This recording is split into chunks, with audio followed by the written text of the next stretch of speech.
I want to talk about our responsibility in bringing our sons into their masculinity and into manhood, and really crafting and charting a course for them. So earlier this week, I was on a 2-day fishing trip with my brother and his son, who just turned 16. And I was so excited about this trip when my brother asked me to go on it, but he wanted to intentionally have this trip and this moment to mark the turning of his son from a boy into accepting the responsibilities of a man, right? He was getting his driver's license now, and he's such a good kid. He's a mature kid.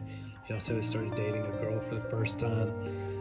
So having this trip was awesome because his son, who's 16, got to listen to me and my brother talk about all things manhood, from overcoming our childhood trauma to being married ourselves, being father, what we struggle with, what we find joy in, all the good, all the bad, just fun memories from our past, like all the retained and learned knowledge that he and I have had through 40 years of life with each of us, passed down over, a fire with smallmouth bass to his 16-year-old son.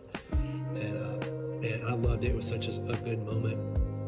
So what are you doing to try to craft those experiences for your child? Like, what are you going to do the first time he wins a championship, or the first time that they are in a sporting event and they lose and they're brokenhearted, or the first time a girl dumps them, or what conversation you're going to have the first time they go out with a girl about dating, about intimacy, about how to see women, about where's this thing leading, all of those things, about the first time that they see something on a screen or something somewhere that they shouldn't have seen, that's inappropriate, that might be a shock to them, especially if they're young. What kind of conversation are you going to have about that?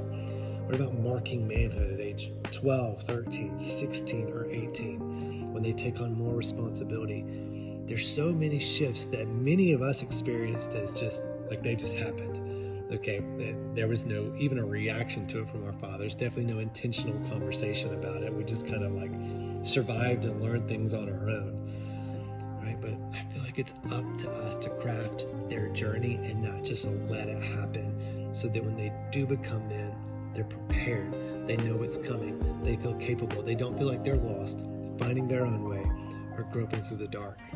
So a lot of these concepts come from the book, The Intentional Father. I recommend every dad read that book. It's a wonderful book about creating a meaningful relationship with your son, and some with your daughter as well. So that's it.